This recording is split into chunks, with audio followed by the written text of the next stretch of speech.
I don't know why my color looks the way it does. Okay.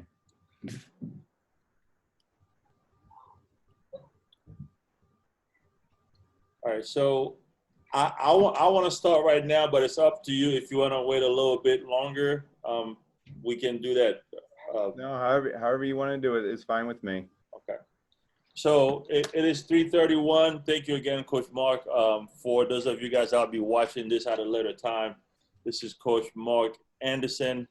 Coach Mark and I befriended each other on LinkedIn. We communicated a little bit. And once I decided to join in with the Rising Coaches and doing the show Beyond the X's and O's, he was definitely someone that I had in mind to have as a guest speaker because of his background and all the different things that he's done. Just a brief synopsis of what he's done. He started as a high school coach, got his first coaching job with Akron Wayne College while he was still teaching in high school. And I'm excited to hear about how were you able to balance the two. Yeah. That's for sure.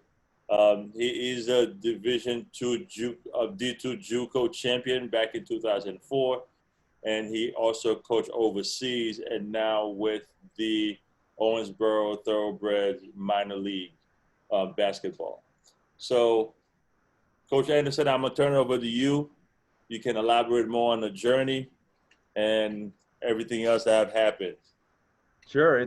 I appreciate being on here, Mandela, and I'm really excited that you asked me to do this. This is always fun, especially in these times when we're kind of constrained on what we can do basketball wise. Um, yeah, it started in 1983. Working camps, the McCracken camps. I had no intention of going into coaching per se, but that summer I started working camps, and that changed my outlook on what I wanted to do. So I went ahead and finished up college in 1987, and then started as a junior high coach in the high school where I had played, and was a junior high coach for 3 years. And then in '89, I got my first teaching job in Indiana. I grew up in Indiana, so basketball is huge there. And where I was coaching as an assistant starting out, we had 18 baskets in the high school gym, 3 full courts, 3,400 seats in a rural community that had, we had 350 kids in the high school. But on a rival night, we'd get over 3,000 people in that gym. Uh, that school, it was Westview High School, which is still very prevalent in Indiana basketball. Now they've gone to class basketball since then, so the crowds overall aren't like that, like they used to be. Um, it's just, well, there's more things to do nowadays. But I was there for 7 years, 2 years as the head coach, and then when I was asked to resign in 1996, I ended up coming over here to Ohio, where my wife is from, and had the opportunity then to start coaching at the college level. What we have here in Ohio, we have a system called the Ohio Regional Campus Conference, and it's like Kent State, Akron, Miami, OU, in Ohio State. They all have regional campuses throughout the, like satellite campuses. And that was the college basketball where I got my start. So I was there for 5 years, and then teaching in Cleveland. So where I live is about 25 miles south of Cleveland, so I drive to Cleveland every day, and then from Cleveland down to Orrville, Ohio, to coach there. That was probably about a 45-minute drive, and then home. So I was doing a lot of driving during that 5 year span, but it gave me an opportunity to build a college program from the floor up, doing everything, bringing stuff home, washing everything, doing all the budgets, everything hands on.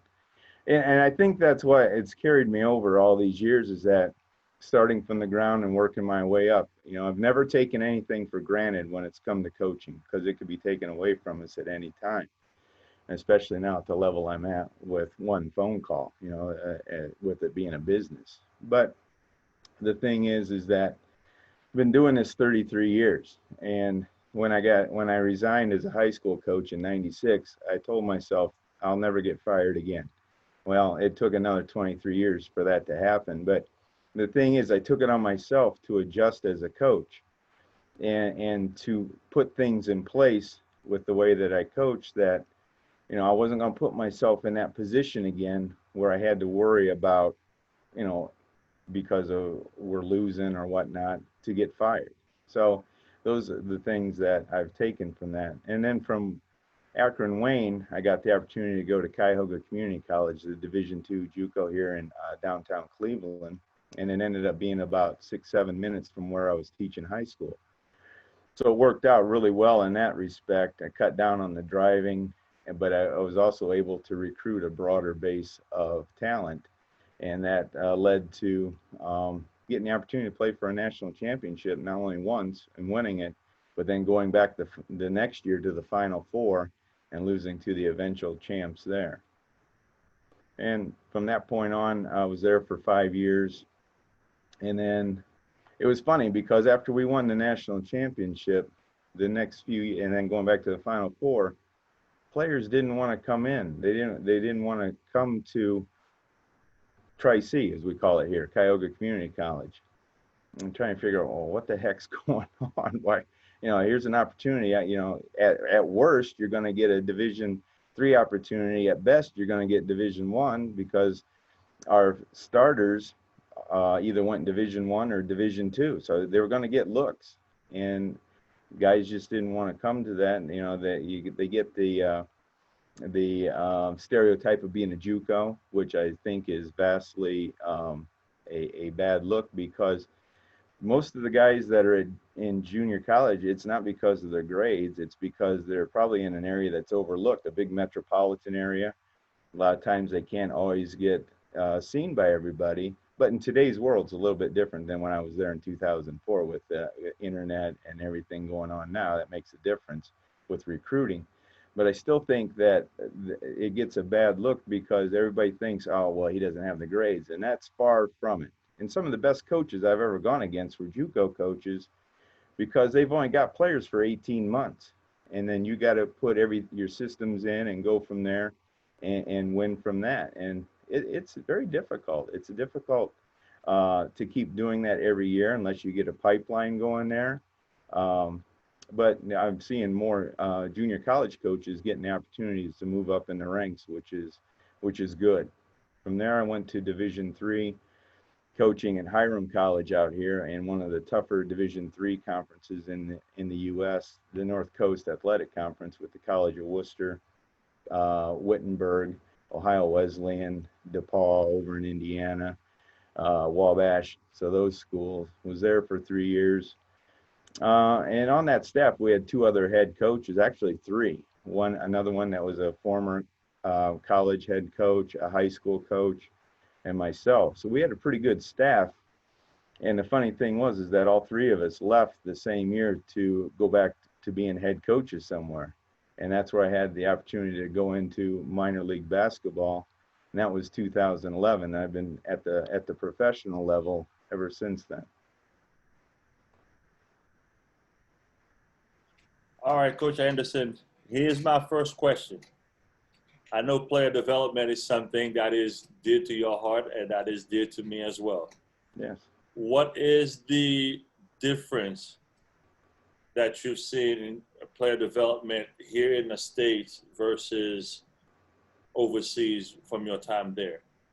Well, I think the biggest thing is they put more time into their practices and into the fundamentals of the game. And if you look at it, there was that one stretch where in the NBA, a lot of European guys were being taken ahead of USA guys because they tended to be a little bit more fundamentally sound.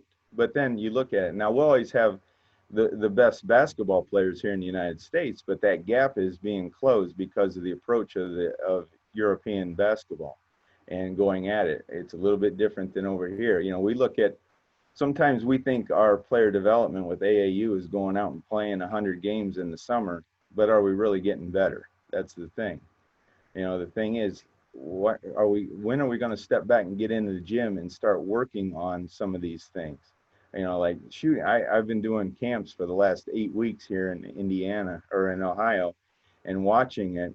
And we've also, some of our teams that where I'm working have been over in Indiana and playing too. But watching some of these AAU tournaments, we're calling them scrimmages here in Ohio because of the pandemic. So we can have things going on every week. And I think Mendel, you and I had talked about that. Your same thing was happening up there with you guys. Yep. So, and I'm watching some of these guys shoot the basketball, and it has no chance of going in.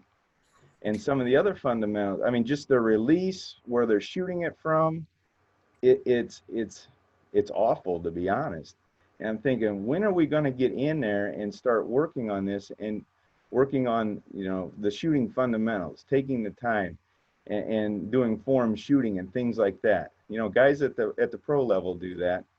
Just break it down and start teaching. We got to reteach some of these things. And look, and one of the other things I see that is really missing in our game here is passing. That's one aspect that's really gone downhill in the last decade. I think it, you know, choosing which side of the defender to pass the ball as the player's cutting to the basket. Those type of things. I keep seeing the ball being on the wrong side almost all the time, or how to throw a lob into somebody who's posting up, which we don't post up much anymore either, because we've gone to the 5 outs things, which is fine. You know, you got to adjust with the game. And I think that's one thing that's kept me in the game all these years since the 80s to now, is that I've had the ability to adjust to what the game has come to, how we're doing things, and willingness to adjust to that, you know, with the players, not forcing my system onto the players, but then seeing what they can do best, and then fitting what I have and putting it with them. For example, when I was coaching at Jamestown last year in the TBL, the basketball league, we could run different segments of the flex, and we could also run the triangle offense. Now, a lot of coaches think that triangle is outdated and things like that, but we didn't use it. We use aspects of it. Well, I tried it with my Owensboro guys, and we couldn't do it. So we had to do other things, other offensive things that I have to use with them. Like we have 9 things that we run out of horns. They did that well. The Owensboro team could do that well. But the Jamestown team, I could use a lot more of the triangle stuff with them because they were more adept at running it. So I think that flexibility has to come in too, on and off the court with the players today. I definitely agree with you, Nick, because that's the one thing that for me that drives me insane when I go watch the games. I see guys are warming up, and it's step back here, side step here, and all of that. But then they get in the game, then they're doing it. You just wondering, why are we doing the step back here? You already had the guy beat. What is the point of doing it? And I think it's one of those things where the NBA indirectly is hurting a lot of these kids and technology because they only see the highlights. They don't see the 40,000 hours that a Steph Curry put into the footwork. They just see it happen in the game, and it looks cool. So I need to practice that boom because that's what they're doing at the next level. Oh, I agree. A good friend of mine, Dave Kyle, is the photographer for the Cavaliers, Cleveland Cavaliers. And I had the opportunity of going and helping him. They were playing the Boston Celtics when Ray Allen was there. And Ray Allen stood in one spot for 45 minutes on the baseline, short corner, and shot the exact same shot the entire time. Never moved. Same motion the whole time. And I'm looking at my watch. I go, it's already been 30 minutes. He's still, and it's up to 45 minutes. He just stood there shooting the exact same shot. And that's what it's taken. That's what you mean. The kids don't see all this other stuff that these guys are doing that separates them at each level. You know, the speed of the game as you move up is the thing that I noticed the difference. Even, you know, going from high school to lower level college, to even to Division III, then to the pros, the speed of the game. JUCO basketball was so fast, it was unbelievable. And I still remember the first game I'm coaching, and the guys look over, Coach, call the play. I go, well, I'm thinking about it. He goes, Coach, you got to move. Come on. You know, it's one of those things. So it's adjusting to the speed of the game. And as you go up, it's the physicality of the game too. Each level has its little nuances like that you have to adjust to as a coach. And it's one of the neat things, as you get the opportunities to move up and on. Ever get the itch to going back to college? Not in today's world. No, I see what the guys have to go through. We still have to recruit, at our level and do things like that, but I don't have to worry about grades, those types of things. That's helpful. Yes, it is. No, I haven't because of the long hours of on the road recruiting and things like that. That's never, it intrigued me to go back maybe to high school when getting close to the end. I want to coach till I'm 70, so I got 15 years to go. And I don't necessarily have to be a head coach at that point in my life, but that's always been my goal, was to go till I'm 70. I try to stay in good shape. I try to stay on top of the game, those types of things. So I would think I've got some things I want to correct from my past at the high school level as a coach. And that's always something I've kept in the back of my mind. Now, whether or not that would happen, I don't know. Like I said, I grew up in Indiana basketball, so I have kind of a bias towards that. When it comes to high school basketball, I look at that and kind of base it off of that. So we'll see. We'll see. Well, gentlemen, if you do have questions, please feel free to jump in. You guys know the format already. But you kind of segue into my next questions with going back and coaching at the high school level. Coach Anderson, if you were having a conversation with your younger self back in your high school days, what are 3 things that you would warn yourself about that you've learned over the years? Well, number one, not to be a control freak. That hurt me right there, is that I had to control every aspect on the court. Now, again, I was following a guy that had won 80% of his games, and they didn't like him there, and he was from there. He grew up there. And here I am. So after 2 years, I was under 500. So I knew that my time was going to be limited there. But I think, not to be a control freak when it came to every aspect on the court. Number 2, let's see. No one's ever asked me that question before, not to have 3. So you got me with that one. But I'm looking at, the biggest thing that I adjust to, and my dad noticed that right away. He goes, "You're not the same." When I started coaching in college, he goes, "You're not the same coach." I go, "What are you talking about?" He goes, "Well, you're not trying to control everything that's going on out there. You're letting your players play." And that's one thing that's always stuck with me since then, is let my players play. So I think that would be the number 2 thing, is not to control everything, let the players play. And third is, obviously you can't listen to the outside noise on what's going on, especially at the high school level, because you're going to be inundated not only with parents, but with, the faculty that doesn't like the sports program, or you've got the administration that doesn't back you, those types of things. So you got to look at those 3 things. Time management is also huge, especially in today's world. And that's one thing that I always took with me, especially. I ended up coaching, I was a head coach of 3 varsity sports when I was teaching in Indiana. I was head basketball, head baseball, and head volleyball. And that was over several years that I was doing that. So time management was huge. And then probably the third thing is obviously your family. You got to keep them right there. They have to be number 1. It can't be the sports. Your family's got to be number 1. I still every once in a while think about the time when I forgot to pick up my son at the daycare, and my wife called me and said, "Get your behind over there and get him," because I had walked across the hall to the other gym that we had to watch the junior high boys play, and I had totally forgotten about it because I wanted to see how they were doing. And that's one thing that was huge. Keep your family always at the top of the list. I laugh because I made that mistake when I was married, and mine was a little bit more vulgar than what you got. Well, I was being nice. Um, now, Coach, go ahead, guys. I was just going to ask, was the Westview Whistler a thing yet while you were coaching there? You know, I saw that. Are you from Indiana, Brant? I coached college in Indiana for 6 years. Oh, where at? I'm actually from Ohio, from Ashland, but I coached at Indiana Tech in Fort Wayne. Sure. What years were you there? Got there in 2013, and I just left 2 years ago. All right, yeah, Fort Wayne. It has changed since Way back different. in the day.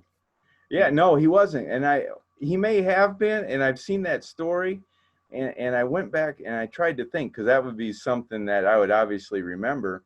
Yeah. But I don't think. I mean, they say he's been there for 30 years, so he had to have been there when I was there. Maybe he did it when I was in the locker room. I don't know, but I don't remember him. Pretty unique experience. But, yeah, so I went to Loudonville while you were at Tri-C in Hiram. Oh yeah, all right. Yep, know where they're at. Yeah, sure. Cool. There's always connection. And there's the other thing. You know, I found that in coaching, the circle is so small. You know, as we stay, the longer we stay in this, the more common people we start to know personally. And that to me is a cool aspect. The relationships that we build, not only with players, but also with our colleagues. And I think that's essential too. And I look back and I tell people this, most of the guys that I started coaching with aren't in the game anymore. You know, they quit after X amount of years. And, you know, I'm not saying that trying to set myself as being great or something, but I'm just saying that the fact is that a lot of guys have left and women have left over the years because of different things and the stress and all that. And we have to find outlets to release that, you know, but I think coaching can be, it's a wonderful thing when you get into it and you put everything into it and you see the rewards, and the rewards don't always have to be wins. You know, it's like I just ran into a former player that I hadn't seen in 14 years the other day, Saturday at one of our AAU scrimmages, and he looked the same. Now, he didn't recognize me right away because I had him on my glasses and my hair was a little bit different color, but but the thing is that, you know, right away we started talking, and he's looking, he should have found out this week if he was getting a D2 assistant's job. So these are the things, and I've stayed in touch with him, but I haven't seen him personally in a while. You know, with Twitter and all this, I'm staying in touch with a lot of my former players, and I think that's one of the funnest things of this coaching journey is seeing how these guys are being successful now as husbands, as businessmen, as coaches. Many of them have gone into coaching. So it's really cool. Now let's. Hey, Mandel, can I jump in real quick? Absolutely. Hey, Coach Anderson. My name is Menelik Fernandez. I'm up here in Canada. I live in Menelik. Toronto, and I coach at Fleming College, which is in Peterborough, Ontario.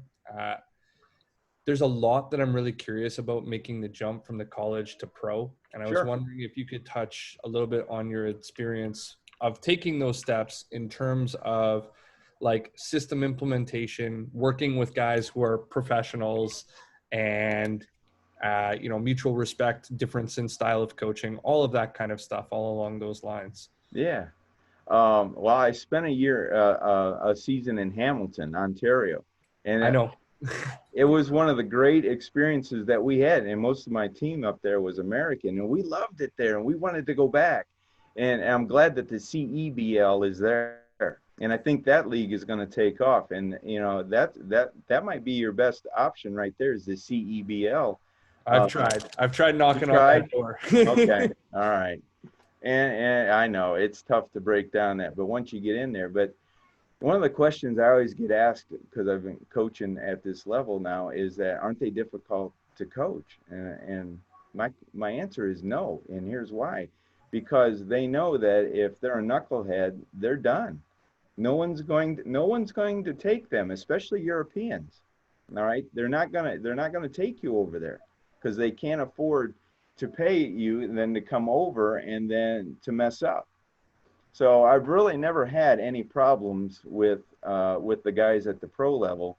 And the thing that sets the TBL apart, the basketball league, is that our guys get out into the community. Owensboro, it was really fascinating. If you're familiar with where Louisville is, Louisville, Kentucky, we're about an hour and a half west of there. And we would go into these schools and we'd have all school assemblies with 3 of us. And I usually went with a couple players, and we would spend an hour sometimes just talking to the kids, and questions and answers went on and on and on. Sometimes we'd have to cut it short because I knew the teachers were getting antsy to get back to the classroom. But it's kind of fascinating. You get these guys who are hungry at this level, and they'll work, they'll do it. And that's the other thing different than college, is that they've got to put in their time somewhere else, because you're not always going to have the facilities at the minor league level to go in and work out like the Cavaliers have their big facility here in Independence that they work out. That's not going to be the case. So I found that my guys are really good at that because they want to move on. I've had 14 to 18 guys go over internationally in the last 5-6 years. Most of them are still playing somewhere in the world. It's because they're putting in their time on their own. And that's the separator there, because they know that in college, where you're kind of almost forced to go do the workouts, or else you're going to, be removed from the scholarship, or you're going to be removed from the team. At this level, if you're going to get paid to play, you got to do these things on your own, and you're your self motivator. Implementing what I did is that I took a lot of the plays that I used, the motion plays. I've really developed a lot of the horn series over the years, kind of taken that. And I really only was introduced to the horn series. We never ran that in college. It wasn't until I got into the pros and started doing combines around the U.S. and started intermingling with some pro guys, coaches. Bob McKinnon, that coached in the G League, he's a good friend. I worked the G League national tryouts and would meet these guys and talk to them, and they would show me some things. So that was a good experience. So if you can get out and do some combines there. And what's the largest city you're close to? I'm in Toronto, so I actually have done the Raptors 905 on-court tryout, and I'm in and around a lot. Like I said, knocked on a few doors for the CEBL this year. I know a couple of the GMs in the league. I know Coach Rassel pretty well. But that being said, it's difficult, right? There's only so many jobs in Canada right now, and they're still looking very internationally for coaches to come and fill our spots as opposed to locally. So it's challenging. Yeah, because I reached out to a couple guys just when I was kind of in between Jamestown and Owensboro, but I was kind of under the impression that they were going to stay more Canadian, which was fine. 70% is sort of the goal right now, is what they've said, right? So I have a lot of players that are playing in the league that have played for me. I was at York University previously, so there's a couple guys that I've coached against or for, and they've made it, and then been fortunate enough to do some pro tournaments. But like I was just saying to Brant in the chat, I'm actually pretty interested in pursuing a pro avenue, and I'm just kind of wondering, like I said, less so about how to get there and more so about what to do when you're there, right? Are you running a lot of the same stuff like you said you were, and what are the steps in terms of relating to people, all that kind of stuff? So those are good questions, and I had the same reservations going in, but then I found, I got to be myself. So the things that I felt most comfortable with is what I kind of reverted back to. Now, one of the big differences that I see at this level, I got to do more 5-on-5 stuff, less fundamental breakdown in practice, those type of things. I'll tell you, for me, I love that, Coach. Sorry to interrupt you, but for me, it's I don't want to do skill development in practice. I want to do it outside of practice. So that's right. And I was listening to Jeff Van Gundy. He was doing a podcast, and that was one of his things that he said, if he ever went back to high school coaching, and he was only a high school coach for a year or so, is that he said he would do a lot more 5-on-5 stuff. And I do that in practice. I try to make everything full court drills and things like that. And I think that's the difference, because these guys know that they're going to do their skill work. If you get the right group of guys, they're going to go do their skill work outside of your practices. And now here's the other thing that I found is that with these guys being older, they have more things outside of basketball. For example, a few guys, I always try to meet the wives, the girlfriends, the parents, the kids of the players when they come. And, you know, I take pride in that, knowing, you know, to make those relationships and to reach out and say, hey, how's your wife doing? How's your son doing? And I still got players from past teams that still, you know, I'll wish them, you know, happy Father's Day when it comes around, things like that, because those are the relationships that I've built with them. And I think that's huge. You know, find out the things that they're interested in, and then strike up those conversations with them off the court. And I think that's one thing that I took from Popovich, reading some of the things on him, you know, with his international guys, is that he tries to find something in their background that they have maybe a common interest in, and that way it brings that relationship together with them. Here's a question for you, Coach Henderson, that hopefully that kind of helps my friend Menelik as well. You touched on earlier about creating a pipeline at the minor league level. How do you create that pipeline? Well, it was interesting. When I was in Lima, that's where most of our guys, I was in Lima, Ohio in the PBL, and we had 15 guys in 3 years go overseas. And the thing was, is my GM started reaching out to agents. Agents would bring in players. And then in mid-season, I had guys starting to go overseas. So that pipeline was the fact that we had established a system where the guys could be successful. And it kind of goes back to an earlier comment when I had changed my philosophy on not being a control freak, letting players play. I still get that same comment today from former players. The thing that they found most enjoyable playing for me is that I allowed them to make mistakes, that they weren't being yanked out after the first or second one. Now, the third one, probably, but to allow them to make the mistakes and to play and work on their game and to try something different in practice that would now carry over into a game. And we saw that a lot of guys were improving just by allowing them to do that, to get out and practice and do the 5-on-5 stuff, because a lot of these guys were just coming out of college. And I had a nice mixture a lot of times of a seasoned vet with a rookie and showing them the lines, and that helped right there. Now, it kind of hurt our record in Lima because I kept losing all my good guys that mid-season they'd take off or whatnot, which was fine, but that's what I was in it for, you know, to help these guys attain their goal of playing, because their window of time is, let's say from 21 to 33. All right, so they've got that 12, 13-year period where I've got 50 years I can coach if I wanted to. All right, now I'm towards the end, I'm on the backside of that 50 years. But the thing is, my opportunity to keep coaching is a lot longer than their opportunity to play. So anything that I could do to help them, and also getting in to know good agents.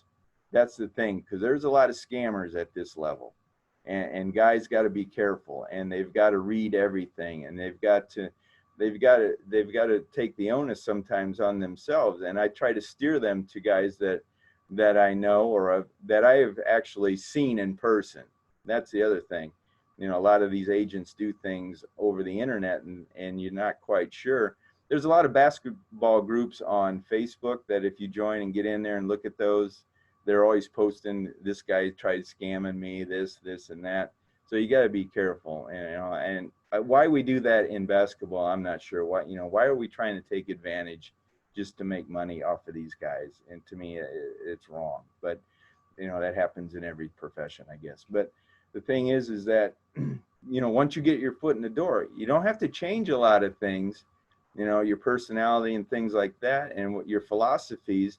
You just have to adjust it to the players that you have and go from there. I've added a lot of things to what I've done, to what I do offensively and defensively. Now, one thing I haven't done in 8-9 years is zone defense. But the thing is that now I've started watching some of, you know, over the last couple of years, watching how some of these NBA teams play the zone. All right, now I can try that. I'm seeing how they're doing the 2-3 with not getting the defensive 3 second. Those times, those types of adjustments. So I think when we stop learning as coaches, that's when things start going bad. You know, I'm always receptive to new things. I haven't been on Twitter this much in years as I have the last 5-6 months with everything going on, but I've made a lot of new connections. You know, everybody I'm looking at here are all new connections. So those types of things. So that's the cool thing, you know, about what's going on. Now, to not necessarily a segue, but we touched on the high school point. I think from what I'm hearing from you, for a lot of the high school kids that are D2, D3, that will not make it to G League but want to keep playing, going the minor league route to kind of get that experience before they venture out overseas might be an avenue to look at, that I feel a lot of players may not be aware of those type of avenues. So what would you say is the reason behind that, and how to overcome that? Well, I think the first thing is that with the travel ban, U.S. players aren't necessarily going to be able to go to Europe, can't go to Canada right now. So the opportunity to play here in the TBL is going to be there. And we have combines all across the United States. So it's a level. I'll tell you this too. One of the best players I ever had at this level was a D3 player out of Ohio Northern. If he would have been 2 inches taller and had a little bit more range, he would have gone overseas because he was intelligent. He was playing the post at 6'6" and was holding his own. So it was one of those things, you know, he was very fundamentally sound. But the thing is that now with this avenue, we pay our players up to $2,000 a month plus housing. Everything's paid for on the travel. Our owner's even given the guys meal money now, even in their houses coming up. So last year he would give like $100 to each house on top of their salaries for them to go get food. Well, nobody else is doing that at the minor league level like that I'm aware of. So the avenue to get into, like, say, overseas, we stream our games worldwide. It's out there. It's an avenue that a lot of times, you know, all we ever think about here in the U.S. is that, well, you've got the NBA, the G League, you've got the AVA, and then you've got some alphabet soup leagues. So, but the thing is, you know, that are playing in rec gyms, that are playing in YMCAs, we play in arenas, we play on college campuses. You know, we go about everything the right way when it comes to that. So the thing is that it's an avenue. It's an avenue to get legitimate film. I had a player in Owensboro that was all ready to go to Kosovo at once, but then the pandemic hit. We shut everything down, so he couldn't go. So those types of things are there. It's an avenue for players to go and get looks. We actually had one that was drafted in the TBL that went to the NBL Canada and played up in Halifax, I believe. So, you know, the opportunities are there. And the Canadian League now with the NBL and then the CEBL, those are going to be opportunities there too for guys to go. And Brad Canis, he always puts out these nice articles. I retweeted one that he had yesterday about, you know, an NAIA player that has gone over and has made the jump from the lower levels of European basketball to high-level European basketball. It can be done because he's putting in the time. Again, it goes back to, you know, guys that are at the JUCO level. I just read the other day where more guys are getting recruited, more looks at are thinking about going JUCO because of the looks that JUCO colleges are getting right now. So the opportunity, the avenues are there for players. They just have to be patient. They have to work on their game, and that's the thing. Because I always tell them in training camp, we're all one phone call away from being fired. All right, so there's always going to be a plethora of players. There's always going to be coaches waiting in the wings. So you have to be on your game every day. And that's true at every level, but more so at the pro level because of, you know, the instantaneous have to win now. What are some similarities between the college game and the minor league game? I know we already addressed the grade part, so we're not going to talk about that one. But what are some similarities that facilitate easy transition for a player really serious about making that next step? I think the transition of the game up and down the court, that's going to be one thing that they'll fit in perfectly on offense, you know, because you get in a system where you're out and running, and spacing of the floor is now huge. That's a big thing about pro basketball is spacing. We always talk about pace and space, you know, getting out there. So that's one of the transitions. Now, defensively, one of the hardest things to get guys to do is because of the defensive 3-second count. So you have to be within 4 feet of your defender, and you can't, you know, how, you know, in college and high school, help side, help side, help side. You can do that in professional basketball, but you got to be aware of that. You just can't plant in the lane. And a lot of time rookies will get called for that defensive 3-second because you know, they haven't been used to it. But after the first few times and in practice talking about it, they'll get into that. But I think, you know, one of the other similarities then is also the guys living together, you know, in housing. So 2, 3, 4 guys in a house, that type of thing. And it leads to, you know, friendships. We always had, and rivalries on the court. We'd have house A against house B in scrimmages and things like that. So those types of things carry over. Or the video game, you know, I hear about the video game wars that they were having the night before, or up till 3 a.m. It's like, what are you guys doing? But, you know, that's the type of things that I think carries over because they are still young and they had that types of relationships in college. So that carries over. But I think the biggest thing carrying over offensively, that part of it is an easier transition than the defense because, again, you go up more levels. Now you're taking the better college players from each team and putting them on a pro team. The game is going to be much quicker and much more physical. And that's the one thing that's a hard adjustment too, is the physicality of pro basketball, especially at the minor league, because not everything's called. And if you're an American going overseas, a lot of times you're a target over there on the court because you are an American and you're expected to score all the time. And, you know, the hard fouls aren't necessarily always called, so the adjustments are there.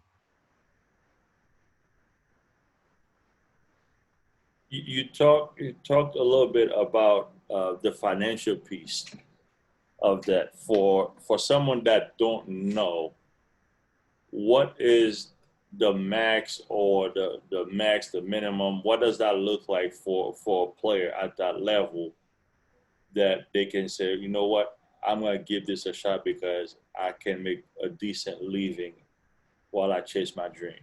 Sure. We can pay up to $2,000 a month. So and you're usually a 1099, so there won't be any taxes taken out of that. So then they'll have to work on that after during their tax season and be kind of aware of those things. But as you can go overseas, you know, you're making up to some places 6 figures, depending on what country you're in. So it can be viable. But here, I think we can do that. And what we're trying to do is make that a viable option here. We have to pay our players better over here to keep them from going overseas. And that's the problem. That's why I said we don't necessarily do minor league basketball right here in America as we see in Europe with the club system and having everything underneath it, working it up to the clubs. And that way, you know, and then the sponsors, you always look at the European games on TV or the background, there's a ton of sponsors. We don't have that in the minor leagues because people don't trust minor league basketball because so many people have left and left people hanging with the bill. And that's what we're trying to correct. And the TBL is taking care of our business off the court with sponsorships, getting legitimate owners and things like that. So it does become a viable option if a player isn't, necessarily going to the G League, that's pretty political in itself right there. And we all know that, players are good enough to play in the G League aren't getting looks because maybe they didn't go to a certain college or university, those types of things. But give it a viable option, get a sustainable minor league. We're going into our 3rd season this season coming up. We're going to start in February. So that way everything should be hopefully behind us when it comes to the coronavirus and all that, our travel. our combines are starting. As a matter of fact, our league combine is starting this Saturday, and they're having all the precautions in place with the masks, the temperature checks, and all that. Taking care of those things. And we go from there. So, it's just one of those things. It's going to give guys, each year I keep seeing more and more guys coming to the combines and getting opportunities. And it's one of those things, and with more teams, we're going to be up to 18 teams this year and probably 24 by next season. So the opportunity is going to rise. Where is the combine? Because my little cousin is crazy. He wants to go overseas, and he just graduated. I'm like, well, you might want to find a in-between step before you take that leap. Right. And that's a good, you know what? And that's also a good measuring stick, too, when these guys go to these.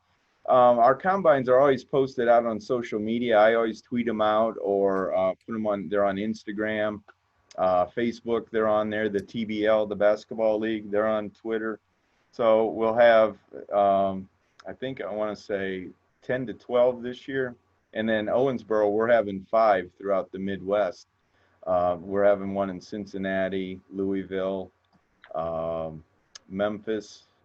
We're having one in Owensboro and in Evansville, Indiana. So they're going to be all around. Go ahead, man. Look, I interrupted you earlier. Sorry. It's all good. Coach, I was wondering, from your perspective as a coach, would you recommend the use of an agent? And have you ever used one? What was your experience like? Yes and no. I'm thinking more seriously about it now because I'm getting towards the end of my career. But there aren't a lot of agents for coaches unless it's I've noticed this. Yes, unless it's the big money guys, the big coaches. And then, depending on, usually the percentage is going to be anywhere from 4 to 7% commission for those guys on coaches. I've seen some taking 10%, which I think is an awful lot. But yeah, there's not a lot because I've looked into that myself. Now FIBA, it's a little bit different. FIBA agents that take coaches can't talk to like the NBA. The NBA won't look at FIBA agents for coaches. So, but I think FIBA is a great option because there are so many jobs around the world. And the other thing is, I'm FIBA certified, which is not as difficult as people think it is. It's dependent upon your head coaching experience.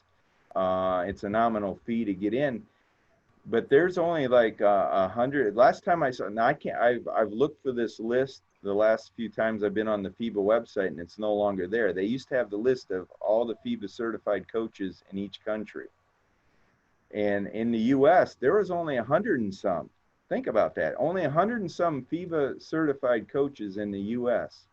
Obviously your big name coaches, Calipari, Coach K, Ariyama, Popovich, anybody associated with USA basketball, the Olympic teams, those guys are all certified, and women are certified.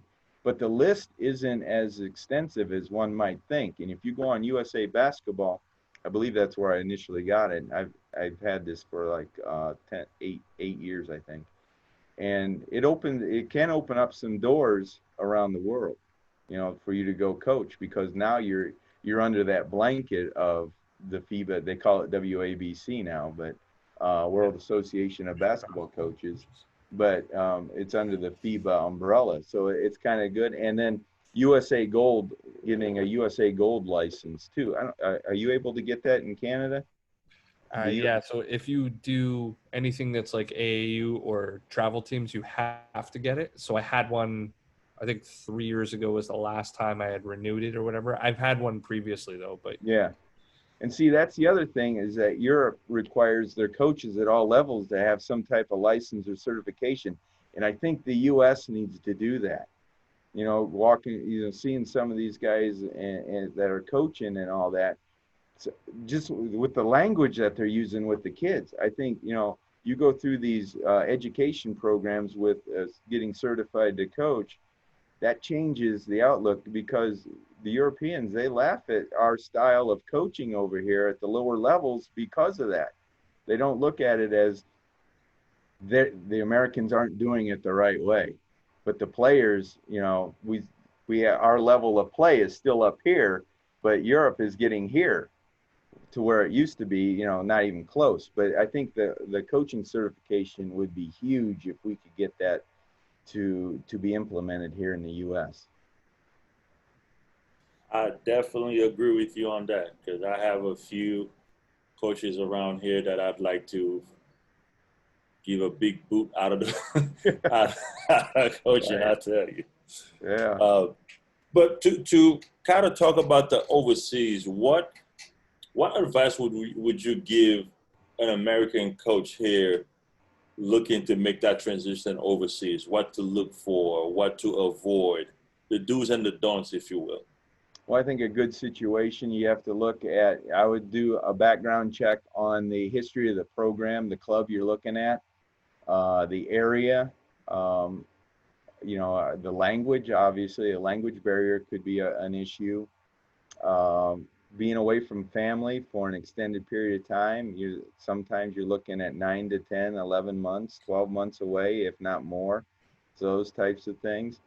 It's just all about that. I think, one of the neat experiences I had is with FIBA basketball. I went to South America and was a TV analyst for the AmeriCup games, and going into 3 different countries, going into the different venues, the different foods, the different way of life, those types of things, that was eye-opening. And it's like, wow, this is kind of cool. But then you kind of think, is this something that I could do for, a year away from, I'm married 31 years and I have 2 kids, but the thing is they're older now. And that's one reason I went from college into the pros, is that my kids were now out of high school. So I felt comfortable in that I could do that. So that way they were out, they were in college, or they were on their own now.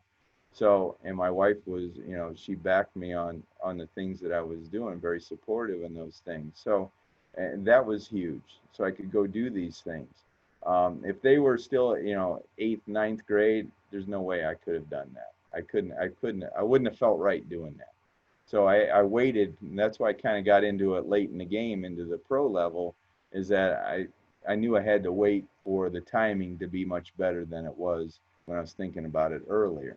So, but I think you gotta do your homework, just like, players need to do homework on the schools that are recruiting them and the coaches that are recruiting them. You got to do the same too on the owners of the teams, the city where you would be, the language, what's going to be, are you going to be able to fit in? Are you going to feel comfortable?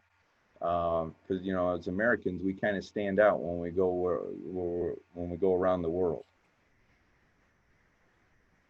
One of the things that I learned from having a conversation with a good friend of mine who was coaching overseas was that as a coach, when you go overseas, you get a lot more backlash, because I guess previous coaches have gone overseas and it's about me. I'm the American coach. This is how we do this in America. How important did you find it to really try to assimilate yourself into the culture that's there outside of basketball? And how does that help for what's going on in basketball? Well, I think it's always important that you go out and be part of the community, whether it's going out to eat there instead of staying in your apartment all the time, going out to functions that are going like festivals and things. Like when we were in Hamilton, and we went to the Soup Fest, which was huge up there.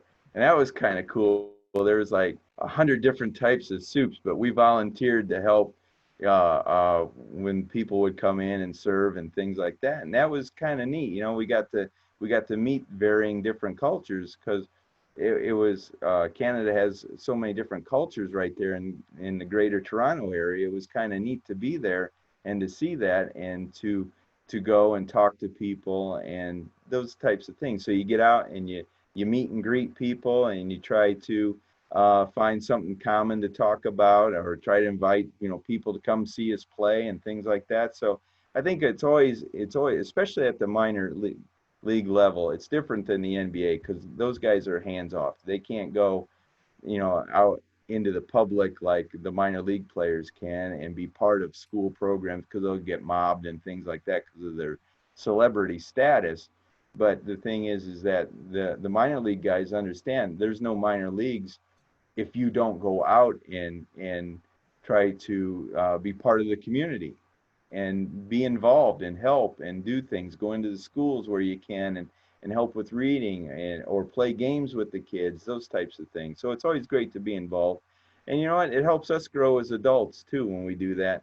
And it widens our base of knowledge and things that we're doing. All right, Coach Anderson, it is 4:26 right now, sir. I always Wow. end with, I know, time just fly when you're having fun. It does. I end every question so far on this Zoom call with this. What is your plan to address your players and all the social issues that our society is going through right now? What does that look like for you?